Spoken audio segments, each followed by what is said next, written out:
You wake in the quiet before the world begins, a moment so fragile that even the breath of morning feels heavy. The room is still, yet something inside you trembles, as if a truth has already risen before your mind can catch it. Your eyes drift across the space around you, and without a single word spoken, you feel it. The quiet disorder, the silent weight, the subtle ache of something left unattended not just in your home, but in your soul. A shirt abandoned on a chair does not simply rest there. It waits. A cup on the table does not simply sit. It remembers. The dust in the corners does not simply gather. It grows like an unanswered question. You tell yourself you will handle it later, but later becomes a shadow that returns again and again like a forgotten promise.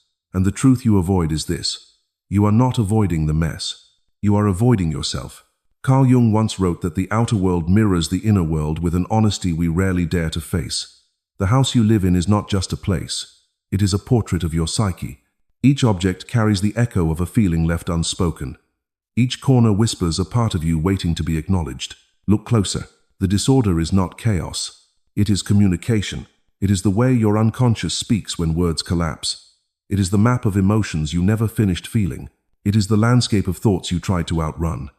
Jung would say you are standing in the presence of your own unintegrated shadow, and yet something in you knows. Something ancient. Something quiet. Something that rises like light behind your ribs. A beginning. Rebirth does not announce itself with fire. It arrives in a single breath, in a single decision, in the moment you choose to see what you once turned away from. Cleaning is not the task. Cleaning is the ritual. Cleaning is the dialogue between who you have been and who you are becoming. The first gesture is not about order. It is about awakening. So before this journey begins, pause. Place your hand gently on your chest. Feel the slow stirring beneath the surface. You are not here to fix a room. You are here to meet yourself, to peel back the layers, to listen to the silence, to understand the message written in dust and delay. This is not a video about cleaning. This is a descent into the psyche, a walk through the unconscious, a revelation of meaning hidden in plain sight. And when you emerge on the other side, the room will not be the only thing transformed. You will be too. There is a moment in every life when the home begins to speak louder than the mind, not with words, but with the quiet language of form, of objects scattered without intention, of corners left untouched, as if they hold secrets too heavy to disturb. In that stillness, something ancient awakens. The awareness that your home is not simply where you live, it is where your unconscious reveals itself. Jung believed that the psyche expresses truth in symbols long before it allows those truths to reach consciousness. Your room is one of those symbols. Each misplaced item becomes a silent messenger from the depths. The coat left on the chair carries yesterday's version of you, the one you have not fully released. The dishes in the sink hold the emotional residue of conversations you never finished processing. The dust in the corners whispers about time, about aging, about everything you avoid naming aloud. You might think you are living in your home, but in truth, you are walking through a psychological landscape you built without realizing it. Jung called this the projection of the unconscious into matter. The moment the inner world becomes too heavy to carry, it spills outward, arranging itself across surfaces, shelves, and floors like a map of your hidden self. Look at your environment without judgment. Imagine it as a dream you are waking inside. In dreams, nothing is random. Every detail is deliberate. The mind uses symbols instead of sentences. The same is true here. The clutter is not clutter. It is a pattern, a message, a mirror. When you stand in a messy room, you are standing in a conversation between the past and the present. The pile of clothes you keep meaning to fold is not procrastination. It is postponed identity, a part of you suspended between who you were and who you are becoming. The unmade bed is not disorder. It is the restless mind refusing to fully return to itself. The papers scattered on the table are not carelessness. They are unresolved decisions, thoughts still in transition, emotions waiting for integration. This is why some rooms feel heavy even when nothing has changed. The psyche recognizes the weight before the eyes do. Jung often wrote that symbols carry psychic energy. Disorder carries it too. You can sense it in the air, in the light that enters the room but does not settle, in the way your breath feels slightly tighter when you step inside. Yet this mirror does not accuse you. It invites you. It asks you to look beneath the surface and see the truth reflected back. Because everything you avoid cleaning is actually a doorway, a threshold, a place where your inner world asks to be witnessed rather than ignored. Your home holds your story, the visible and the invisible, the organized and the undone, the conscious and the forgotten. And when you learn to read this symbolic language, the room around you becomes more than a place to live. It becomes a teacher, a guide, a quiet companion on the road toward your own awakening. This is the beginning, the moment when you understand that the mess is not the enemy, it is the message. And when you learn to listen, transformation becomes possible. There comes a day when you stand in the middle of your own home and feel something deeper than discomfort. A quiet pull, a sensation that the disorder around you is not just physical, but psychological. This is the moment Jung would call the stirring of the shadow. Not the darkness we fear, but the forgotten parts of ourselves asking to be seen. The shadow does not shout, it whispers. It hides in the corners you avoid sweeping, in the drawer you never open, in the objects you refuse to throw away. Each piece of clutter is an unprocessed emotion. Each chaotic space is a memory you have not finished living. The mess becomes a story your conscious mind has tried to forget, but your unconscious has carefully preserved. When you avoid cleaning, you are not avoiding dirt. You are avoiding confrontation. Because order demands honesty. A tidy space forces you to look at who you are without distractions. Chaos offers the opposite. It creates noise that keeps you from hearing the truth. Jung wrote that the shadow is everything you refuse to acknowledge about yourself. But it does not disappear.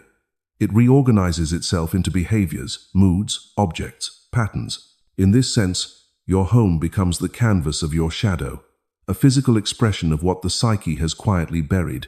Look again at what you postpone. The laundry basket is more than fabric. It is the weight of decisions unmade. The pile of unread mail carries the fear of responsibilities you feel unprepared to face. The cluttered desk is the symbol of dreams deferred, ideas abandoned before they could be born. None of this is failure. It is unfinished conversation, and the shadow waits for the day you are ready to listen. The refusal to clean is also a refuge. Disorder creates a shield, a soft fog that protects you from clarity. Clarity is dangerous because it reveals the things you have tried to silence, the disappointment you carry, the exhaustion you ignore, the longing you do not dare admit, the loneliness that sits beneath your daily routine. Cleaning means stripping away the fog. It means seeing your life with clear eyes. And for many, that clarity feels unbearable. So you delay, you distract, you tell yourself it is not important. But the shadow does not punish you for waiting. It simply grows heavier, more present, more insistent, not out of malice, but out of love.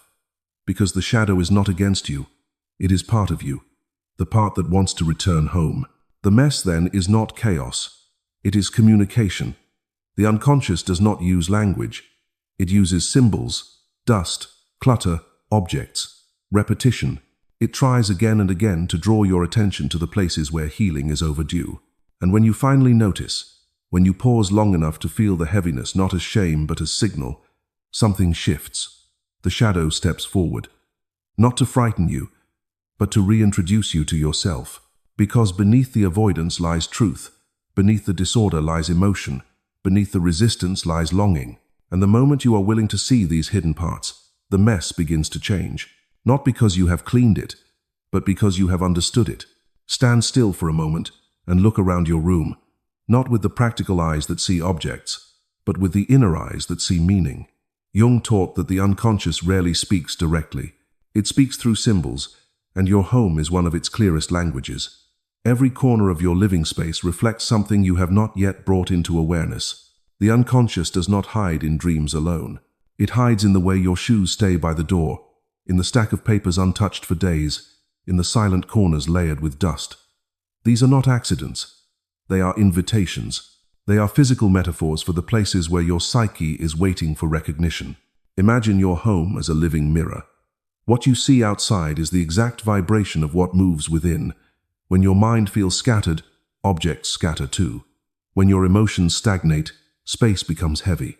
When your inner world begins to expand, you suddenly crave light, open windows, and movement. The outer world follows the rhythm of the inner world, whether you notice it or not. Jung believed that matter and psyche are not separate. They dance together in a phenomenon he called meaningful coincidence. What you call clutter, the psyche calls message. What you call procrastination, the psyche calls resistance. What you call a messy room, the psyche calls an unspoken truth waiting to be lived. It tries again and again to draw your attention to the places where healing is overdue. And when you finally notice, when you pause long enough to feel the heaviness not as shame but as signal, something shifts. The shadow steps forward, not to frighten you, but to reintroduce you to yourself. Because beneath the avoidance lies truth, beneath the disorder lies emotion, beneath the resistance lies longing. And the moment you are willing to see these hidden parts, the mess begins to change. A sudden burst of energy rises.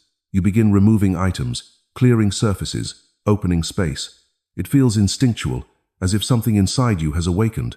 That feeling is the unconscious signaling readiness for transformation. The body follows. When the house feels dark, you feel dark.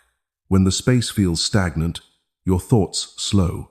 When everything is piled and tangled, your inner world mirrors that same confusion. You are not reacting to the room. You are reacting to the symbolic story the room is telling. This is why cleaning can feel overwhelming. It is not the task itself, but the meaning behind the task. To clean is to confront old selves. To sort through objects is to sort through memory. To lift dust from corners is to lift forgotten emotions. The psyche knows the weight of ritual. It knows that moving things around also moves inner energy. The resistance you feel is not laziness. It is the fear of what might rise to the surface when silence returns. But here is the deeper truth Jung would offer. The psyche does not bring mess to punish you. It brings mess to reveal you. It wants you to see what you are ready to transform. Your home becomes the dream you walk inside while awake. And as with every dream, interpretation is the key. So ask yourself gently, what part of me is speaking through this space? What is this room trying to show me?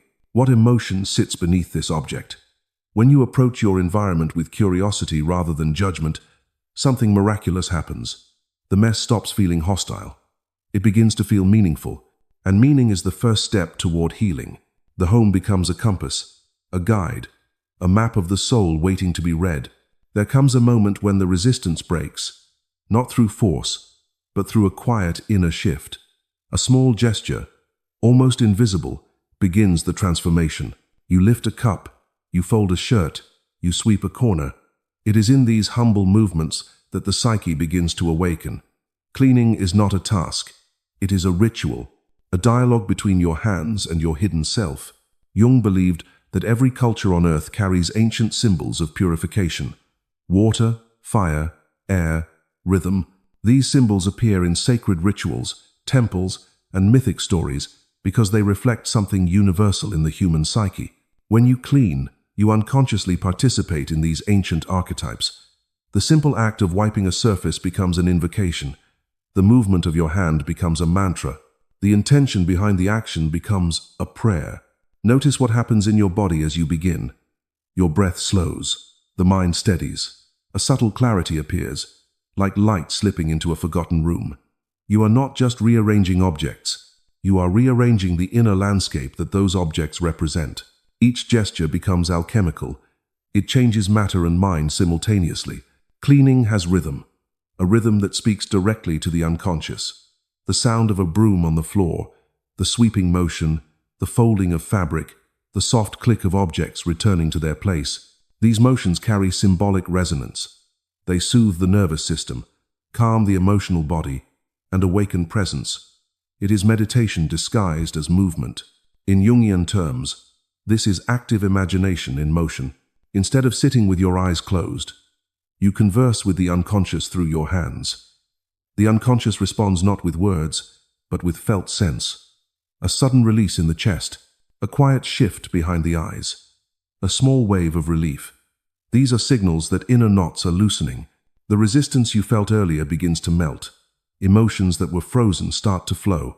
Thoughts that were tangled start to settle. You realize that the heaviness was not the mess itself, but the stagnation it carried. Movement breaks stagnation. Movement wakes the psyche. Even if the space is still messy, the moment you move with intention, something inside begins to breathe again. This is why people cry while cleaning without knowing why. It is the psyche melting into motion.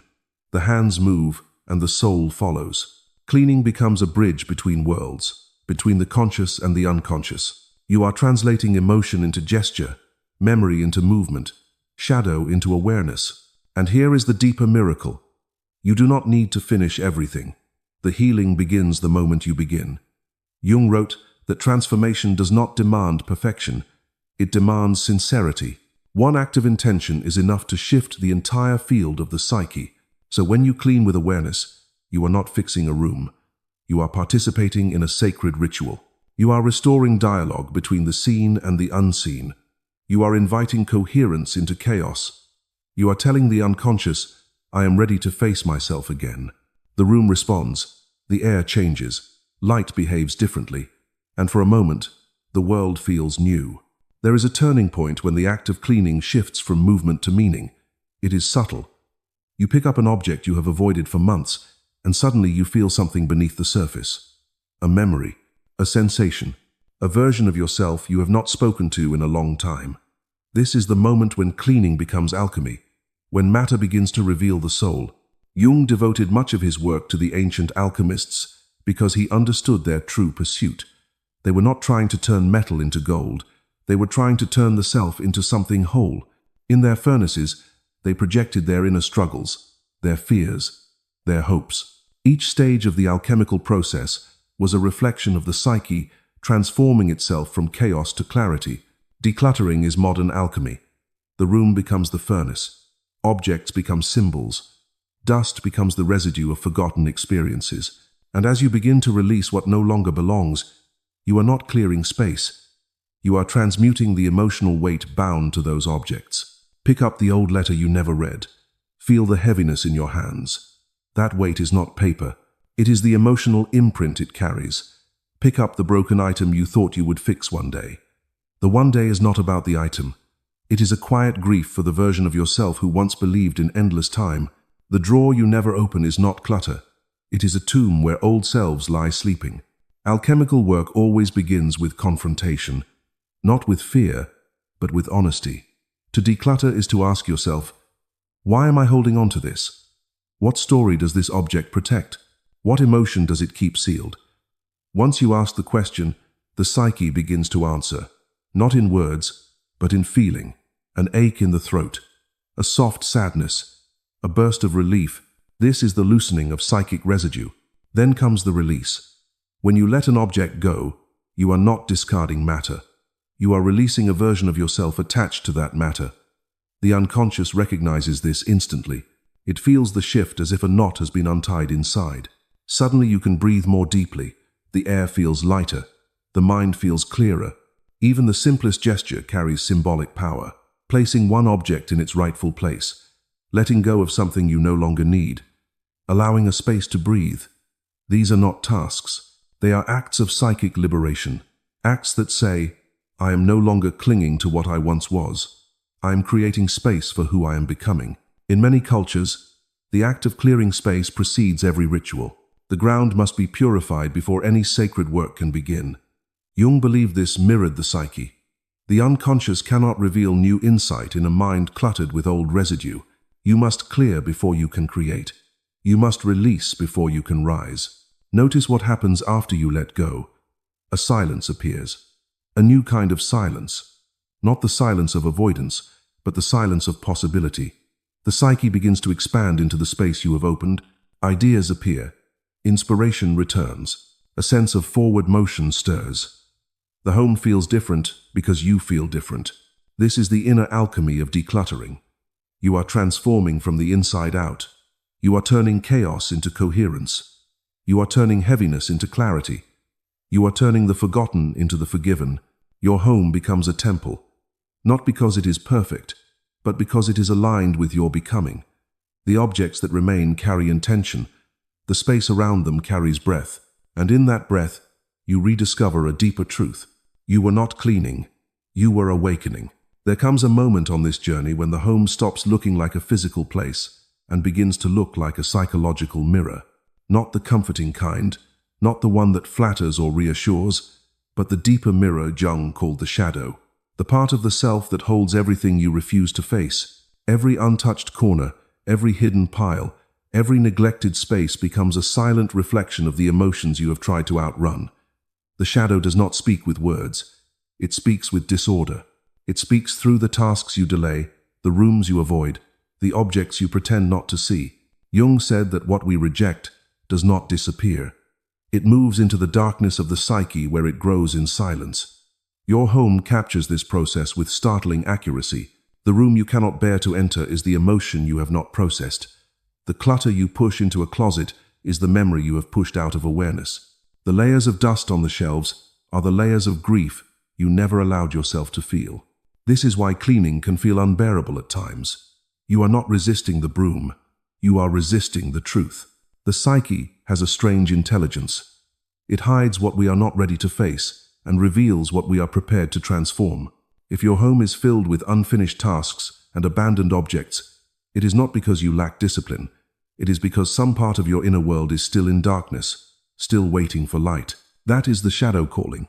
To confront the mess is to confront what the mess represents: the anger you swallowed, the sadness you postponed, the dreams you abandoned, the fears you inherited without ever questioning why. Cleaning becomes an initiation into this hidden territory. You touch an object and feel a rush of emotion. You clear a space and suddenly remember a truth you had forgotten. The shadow makes itself known in the simplest gestures. This is not punishment. It is guidance. The shadow reveals itself only when it trusts you are strong enough to look. When you can hold the discomfort long enough for insight to form. When you can sit with the silence without needing to run from it. Jung believed that the shadow is not the enemy. It is the neglected half of the soul waiting to be integrated. Your home shows you where the integration must begin. Look closely at the areas that stir the most resistance. The messy drawer you never open. The box of old things that makes your chest tighten. The stack of unfinished work that brings a quiet shame. These are not tasks to complete. These are messages, invitations. They show you where your healing is needed. When you finally meet the shadow with compassion, something shifts. The mess no longer feels like failure. It feels like communication, a dialogue between your conscious self and the parts that were left behind. As you clean, you are not forcing order. You are listening, and the shadow begins to soften. The energy of the room changes. The heaviness dissolves. The air feels less dense. You feel less fragmented. The unconscious stops pushing, stops protesting. It begins to trust you again, because you are no longer running from it. You are walking toward it. This is the real reason people cry when they clean. Not because the work is hard, but because the psyche feels seen. The shadow feels recognized. A reconciliation begins. Cleaning then becomes a sacred act, a ritual of integration, a reunion with the parts of the self you left in the dark. Each corner you reclaim becomes a corner of the soul returned to light. This is the purpose of confronting the shadow, not to judge it, not to erase it, but to bring it home. There is a moment in every transformation when the outer world begins to echo the inner shift. At first it is subtle. A breath feels different. A ray of light falls across the floor in a way that feels new. The silence does not accuse anymore. It welcomes. Something in you has crossed a threshold. This is the moment of rebirth. Not the dramatic kind. Not the kind sung about in stories of heroes and miracles. It is quieter, gentler, almost shy in its arrival. It shows itself through simple clarity, through the way your hand moves with intention rather than avoidance, through the way your eyes soften when you look at your space instead of tightening with guilt. Rebirth begins the moment you choose awareness over habit. Jung believed that true renewal does not come from escape. It comes from returning to oneself with new eyes. Your home reflects that return. The clothes that once looked like burdens now look like choices. The surfaces that once felt heavy now feel ready. The corners that held fear now hold possibility. You are not the same person who stared at the disorder and felt overwhelmed. That version of you was carrying the unspoken weight of the past. The you standing here now has faced the shadow, listened to the silence, and welcomed the unconscious into dialogue. You have begun to move with awareness, and awareness is the birthplace of every transformation. Notice what has changed within you, not the furniture, not the objects, but the energy you bring to them. The hands that once hesitated now know their own intelligence. The breath that once felt shallow now feels grounded. The mind that once scattered itself across unfinished tasks now gathers itself in presence. This is integration. The psyche and the physical world begin to move in harmony. The room breathes. You breathe. Order is no longer something you chase. It is something you express. The home becomes an extension of your becoming, not a reminder of your resistance. Rebirth through order is not about creating perfection. It is about creating coherence, about coming into alignment with your own life, about choosing clarity over confusion, root over drift, presence over postponement. Cleaning is no longer a chore. It becomes a conversation with the future you are stepping into. With each movement of your hand, you declare something profound. I deserve clarity. I deserve peace. I deserve a space that matches the truth of who I am becoming. This declaration reshapes everything. The psyche responds. The body responds. Even the light in the room responds. The home becomes a sanctuary not because it is spotless, but because it is intentional. It holds you rather than hides you. It reflects you rather than overwhelms you. Jung wrote that the soul does not grow through avoidance. It grows through conscious participation in its own unfolding. You are participating now, actively, willingly, gracefully. This is rebirth made visible, and something else happens too. You begin to move differently through your life. Not only your room, decisions feel clearer, your breath feels lighter, your emotions feel less tangled. The inner fragmentation that once echoed through your environment begins to resolve. The unconscious no longer needs to shout through clutter.